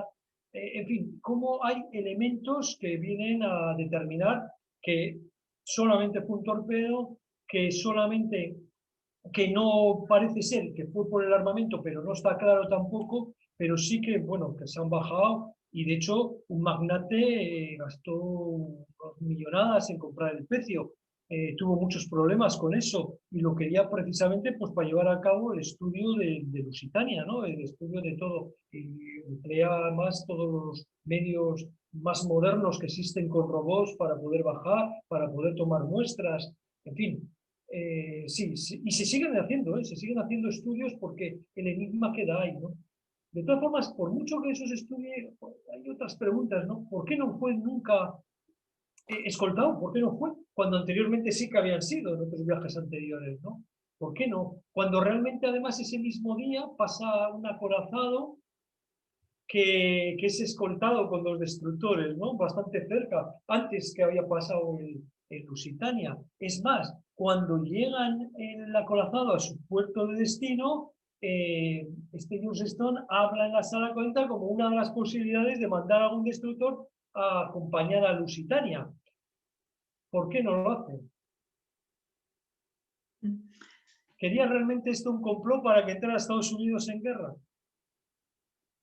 Podría ser. Decías, José Luis, que el final era lo que más te gustaba del libro. Yo personalmente me gusta más la primera parte, por el ritmo. O sea, el ritmo es mucho más lento, yo creo, en la primera parte. Al final a mí se me acaba el libro demasiado rápido, vamos a decir, ¿no? Cuando ya empieza la navegación y demás, se me acaba demasiado rápido. Y la primera parte me sorprendió gratamente porque me pareció de mucha calidad. O sea, me refiero que todo eso de la Belle Époque, todo eso, yo creo que estabas disfrutando mientras lo estabas escribiendo. O sea, me gustó muy, muy mucho. Pero eso que lo veo como dos ritmos, ¿no? En la línea de la novela veo como dos ritmos muy distintos. Y luego me gustaría también, antes de acabar, que nos contases algo de tus navegaciones, para ver si podemos aprovechar para algún otro día. Efectivamente, bueno, era una técnica que empleé en el libro de meter una base histórica muy grande. Claro, hay que darse cuenta que una parte muy importante es todo histórica, que hay que indagar mucho y que hay que procurar tener el máximo rigor, porque hay muchas fuentes, ¿no? Eso hace que pueda ser un poco más complicada también la lectura en algunos momentos. Yo lo de la última parte digo por el tema del desenlace, ¿no? El desenlace que existe Eso no con lo muchas decimos, cosas es porque la más realmente, novelada. ¿eh? Y esas partes noveladas, claro, lógicamente ya son parte de la imaginación que pones en unos personajes que están viviendo esa realidad. Procuro que esa realidad sea así y luego con ese sistema, en este caso de Flash, bastante parecido al de Tiempos de Bruma, que bueno, ese tuvo muchísimo éxito, el de Tiempos de Bruma, el crimen de Luz de Chiqui, bueno, ese fue uno anterior, ¿no? Y hay otro con otro ya posterior ritmo y otro tipo de narrativa muy diferente, que es otro posterior de la Dulce Espía Navarra. Y el primero, por cierto, antes de meterme con lo de la navegación, que es el gran cambio que hay de los libros de ensayo, doctrinales, jurídicos, es el caso de Zurrieta. El caso de Zurrieta está narrado todo en una vuelta al mundo a vela, que estuvo mucho tiempo, lo que pasa es que salió un poco de una manera, no sé cómo decir, más restringida, en una palabra, En principio era una historia además jurídica, de un bufete, cómo se forman los bufetes y tal, de una cuestión corporativa que era lo mío, y que de alguna manera pensé novelarlo para que fuera más atractivo. Y entonces va rodeado todo el rato de una vuelta al mundo del protagonista que se ha retirado, y hay un caso de corrupción muy grave, con criptología también y demás, y este va dando su misión, que era dar la vuelta al mundo a vela en solitario, ¿no? Y lo va recorriendo todo el mundo, y siguiendo mucho. Además se habla de la Vendée, que precisamente ahora estamos con la Vendée, posiblemente la estoy siguiendo. Yo la sigo cada 4 años, cada vez que existe, y siempre que he podido estar también allí, y que son unos navegantes impresionantes. Estamos hablando de 26 nudos con el Lusitania, y fijaros estos que llevan medias de 20 y tantos nudos a vela, medias, y que superan eso en las 24 horas, algunos de los récords, como Alex Thompson y tal, lo han superado. Respecto a lo mío, ¿qué os voy a decir? Bueno, yo pues, soy un pequeño aficionado, un loco de la vela desde muchísimos años, muchísimos, y que, bueno, he navegado, pero por mi cuenta. Hacías antiguamente algunas regatas, pero luego ha sido todo por mi cuenta con mi compañera. Todos los veranos nos vamos y solemos decir, como dicen los franceses, ¿no? ¿Para la izquierda o para la derecha? Y normalmente ha sido siempre más para la izquierda, hacia Galicia. Lo que sí conozco son muy bien todos los puertitos y todo donde hay calado, donde te puedes meter, pero creo que los conozco todos bastante bien, de muchos años. Y hasta, pues normalmente pues, nos da tiempo, porque tienes que volver, claro. Estuve a punto de decir, venga, vámonos para mucho tiempo, pero no llegó nunca esa ocasión. Y lo único que hicimos, pues bueno, que solemos hacer, pues bajar como mucho a Galicia, mucho, o sea, todos los años, menos cuando vamos para el otro lado, y por las rías, pues por las rías altas, las baixas, y luego pues bajar por el norte de Portugal también, y luego ya, pues si te tienes que volver, o dispones de mucho tiempo o no puedes, ¿no? Y otras veces, pues hemos hecho menos. Vosotros igual tenéis otra experiencia, pero yo, la experiencia que he tenido por yendo hacia la derecha, como dicen, como te digo, muchos navegantes que conozco, franceses, pues es muy diferente. A mí me encanta, porque aquí tenemos el problema de que no tenemos viento bueno para ir para Galicia. De hecho, prácticamente todos los franceses, de La Rochelle para arriba, y por supuesto de otros países de por arriba, nórdicos y demás, todos al final lo que hacen es pasar el Golfo de Vizcaya en otra forma diagonal, perpendicular, hacia Galicia, ¿no? Yo, de hecho, he estado muchas veces en Coruña o por ahí, con barcos, con otras personas, navegantes que estaban por allí, y me dejaban impresionado, porque en 36 horas estaban en la Trinité-sur-Mer. O sea, estaban en Bretaña arriba, salían de Coruña y estaban allí. Cuando yo pues, me encontraba todavía por las rías altas, ¿no? O bueno, quiero decir, saliendo de Coruña más adelante, pero bueno, pues eso, que estabas pasando Ribadeo, ¿no? Eh, Quiero decir que, claro, no tenemos, porque o tienes oestes o tienes estes, si son de popa, no tienes el viento suficiente posiblemente, si lo tienes enfrente suelen ser muy duros, sobre todo los oestes, con la ola que tenemos siempre en el oeste que nos pega de frente para ir para allí, entonces tienes que aprovechar, ¿no? Las ventanas de viento, y sin embargo, pues yendo para arriba, yendo para arriba hacia Bretaña, por ahí, sí que te encuentras, ¿no? Unos vientos mejores, mucho mejor. Ahí tienes normalmente viento, también cuando llegas. A ver, en cuanto pasas en el Machichaco, ya empiezas a notar más viento.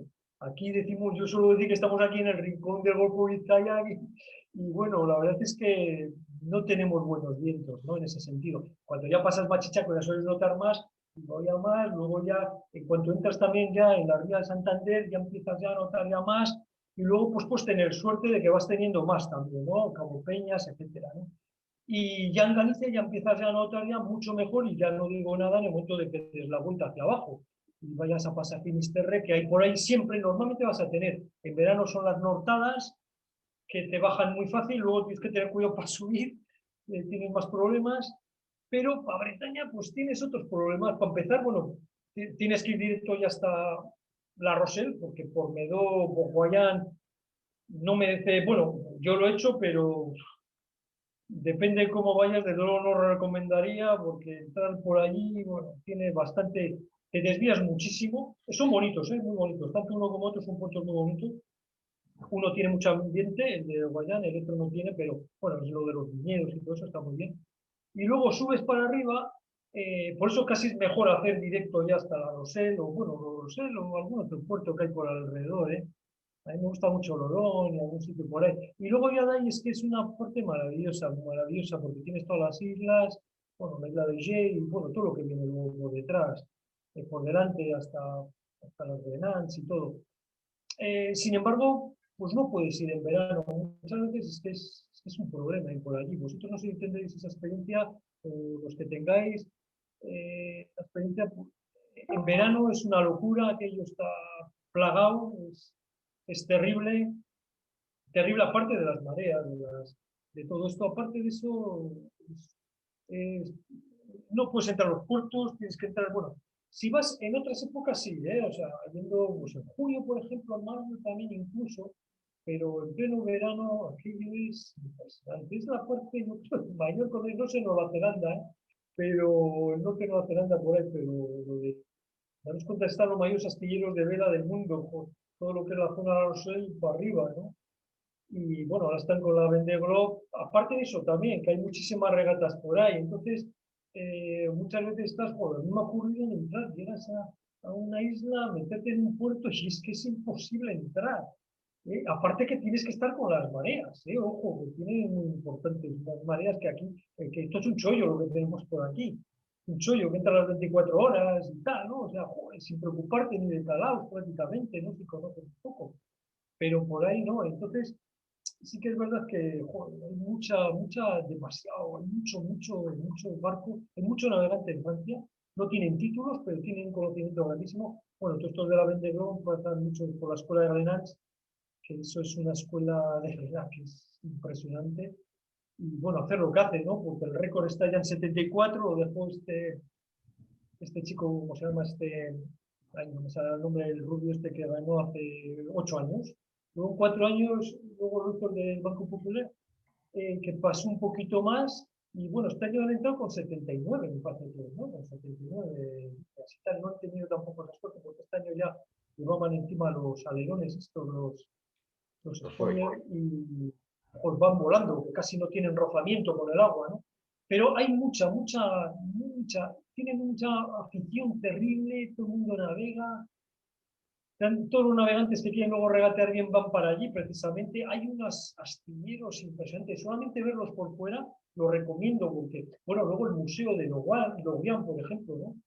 El Museo de Vela, merece la pena. Todos esos sitios, Belle-Île es precioso, ¿no? Belle-Île es preciosa, la isla. Hay muchas islas bonitas por ahí, muchas islas. Es increíble que estás en el Atlántico y estás viendo una transparencia del agua que parece que estás en el Mediterráneo. Antiguamente cuando alquilábamos, íbamos por ahí a Ibiza y todos esos sitios, pues decías, pues fíjate que aguas transparentes y tal, ¿no? Navegando por allí. Pues por ahí lo tienes también, es el efecto que tienen esas islas. Y luego tienes el viento, tienes una gozada para navegar, normalmente tienes, porque siempre coges, de una manera u otra siempre coges, puedes ir muy bien a vela, con un ritmo muy bueno, normalmente, siempre tienes excepciones, claro. Y lo mismo para ir que para venir. Tienes que pasar noche, ahí no te puedes meter en puertos porque no tienes, antes no tienes, Arcachón no tienes, no te puedes meter, y no merece la pena tampoco en las landas, no merece la pena meterte ahí, en Cabretón, y bueno, ya tampoco, ¿no? Entonces, eh, bueno, eso es un poco, la verdad, nosotros somos todos los dos y bueno, a veces lo pasamos de pena, lo pasamos muy mal muchas veces, que mucha gente que se piensa que es una bicoca, ¿no? De que es pasártelo muy bien, yo digo, joder, si al final venimos apaleados, pero bueno, pues disfruta, la verdad, disfruta. Sí que vienes con un palo terrible, nos gusta mucho además pues el mar, nos gusta muchísimo hacer travesías en el mar, nadando y bueno, yo ahora buceo no hago, algo de apnea, pero muy poco. Y nos encanta todo. Cuando estás navegando tienes menos tiempo porque vas a lo que vas. Y bueno, también es verdad que bueno, luego por ahí entras en muchos puertos, muchísimos. Y la verdad también es verdad que por ahí hay unos puertos, los gallegos son maravillosos. Yo no sé, vosotros conocéis bien también. Pero bueno, la forma que te tratan, yo suelo decir aquí, y alguna vez he tenido contacto con personas de aquí en los puertos, digo, si vieran esto, en Quecho mismo, donde estáis ahí, Es que si vieran un poquito ya a partir de Santander, como en el momento que va a llegar uno es que dejan todo, están con las radios y tal, y van ahí 2 o 3 a agarrar a las personas a ayudarles a amarrar en el puerto, ¿no? En Galicia, en cualquier puerto, bueno, se dedican a eso también, son puertos que ahora estarán vacíos todos, bueno, con la pandemia ni te digo, ¿no? Eso, en Galicia ya es impresionante porque te empiezas a ver, es una maravilla. A partir ya de Ribadeo, ¿eh? Y bueno, en Gijón también, algunos de Rosell la acaban, y en Santander incluso entran también desde Rosell. Pero ya más arriba, normalmente van más adelante. Y ya a partir de Galicia ya todo ves, suele ser una gozada. Yo me encuentro en puertos, te encuentras, ¿no? En todo el mundo, con banderas finlandeses, suecos, alemanes, británicos, muchos, en fin, irlandeses, franceses, por supuestísimo. Bueno, es un mundo, un mundo. Y todos normalmente van a hacer algo mucho más largo, ¿eh? Y ves a muchas gentes que son jubilados y que están ahí pues haciéndolo. La verdad es que nosotros vamos y venimos, o sea, yo por eso digo que poco puedo, ¿no? Hablar, pero sin embargo todos estos, yo hablo con muchos así, ¿y a dónde vas y tal? Y, están allí que han llegado, pues vienen de Alemania o de donde vengan, de Holanda, donde sea, y bueno, y me he encontrado, nos hemos encontrado en Muros, por ejemplo, nos hemos encontrado pues, con gente de Islandia, con un islandés que había sido, por cierto, capitán de la marina mercante, y se iba, tenía un hermano en Gibraltar, pero bueno, luego muchos, en esa época también, bueno, en mayo, julio, por eso sí, que hacen también ¿cómo se llama? La del ACR, que organizan desde el Reino Unido y van directamente hasta Bayona, en Galicia, Bayona de Galicia, ¿eh? Y de ahí van directamente ya luego hasta el Algarve y eso termina ahí, que es el ACR Portugal que le llaman. Vienen muchos británicos, van todos en flota, ¿no? Hay algunos que van en regata, pero otros van simplemente en plan de, pues a ver si llegan. Tienen que pasar entonces el Golfo de Vizcaya, que suele ser fastidiado a veces ahí, algunas siempre te agarras, siempre. Y luego, pues muchos ya van con idea de bajar a Canarias, luego, claro, cada cosa hay que hacerla siempre en su época, claro. Y bajar para luego dar el salto que luego hacen pues en noviembre y diciembre. Entonces te encuentras mucha gente de por ahí. Nosotros somos, bueno, digo yo, joder, aquí somos novatillos, ¿no? No, no somos, no hacemos, vamos, lo que hacen esta gente. Además, yo os digo que a algunos les ves muy mayores, que ahí están.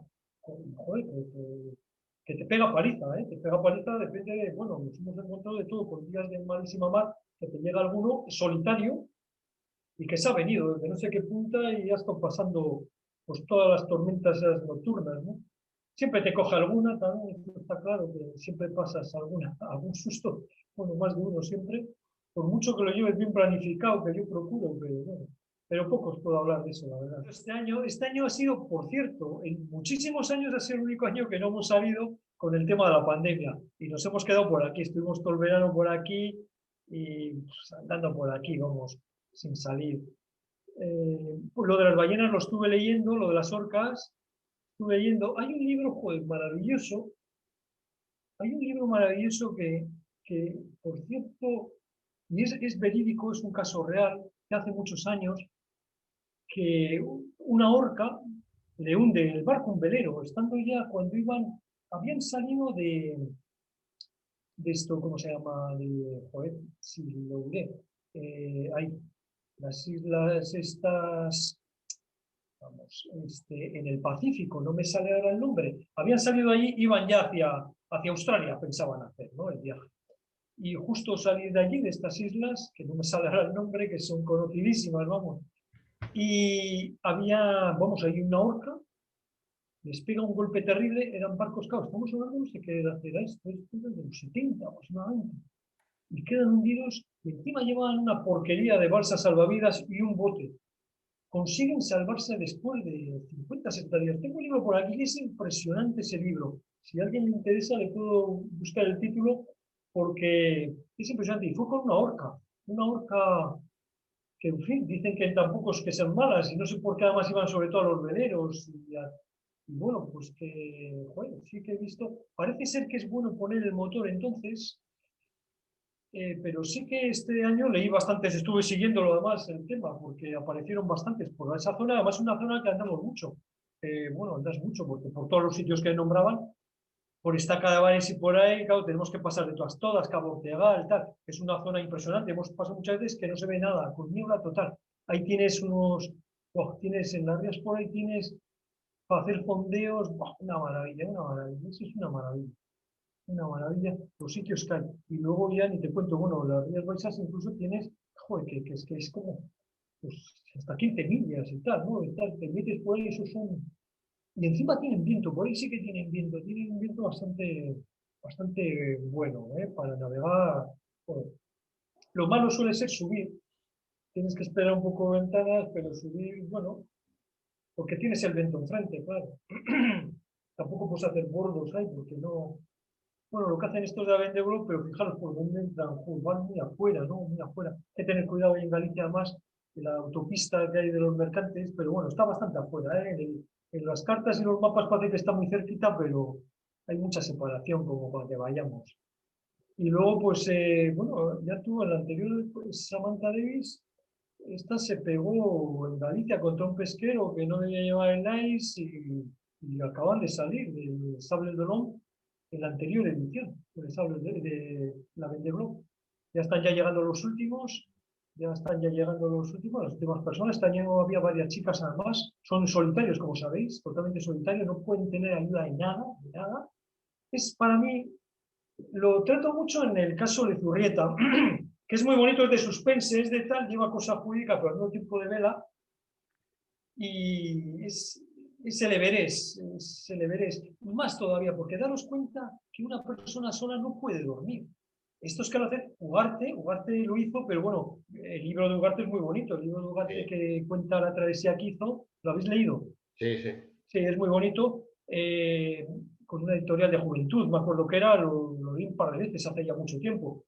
Pero él tardó mucho, 6 meses o no sé cuánto tardó, o sea, estamos hablando de 79 días, 74, hace poco, ¿no?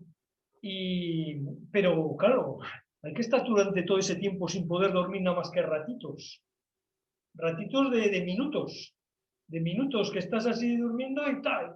Y bueno, hoy en día tenemos SAIS, tienes radar, tienes alarmas, pero todo, cuando vas para Bretaña te avisan ya por las noches, hay una zona de pesca muy peligrosa, viendo para arriba, y normalmente se ponen en contacto, si te ven con el ice, claro, se te ponen los centros de control, cuidado, tal, te llaman por el nombre, cuidado, tal, que están, porque a la noche están pescando por ahí en esas zonas.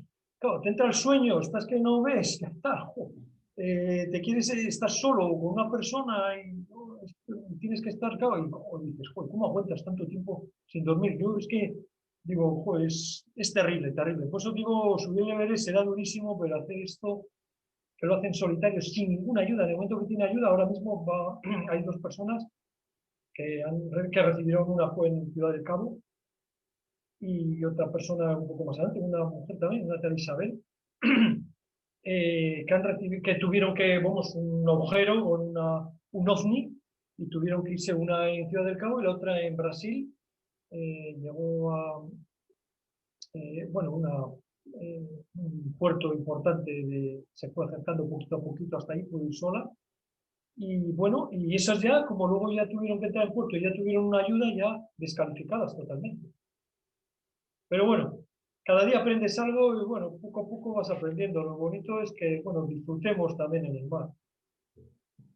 Y ayudando al mar y procurando proteger, ¿no? Al mar también, que te da mucha rabia cada vez que vas por ahí y encuentras un montón de porquería. Plástico, plástico y plástico. Esto es terrible, terrible, terrible. Es una pena, una pena. Y hay sitios más preciosos, ahí he estado hablando, por ejemplo, en estas líneas altas, igual te encuentras, y muchas veces, como hayas tenido que poner la hélice, pues que se te ha enganchado algo, ¿no? Y joder, tienes que parar cuando te das cuenta, ¿no? Meterte, tirarte para quitar la hélice debajo. O sea, vamos, lo que se ha enganchado.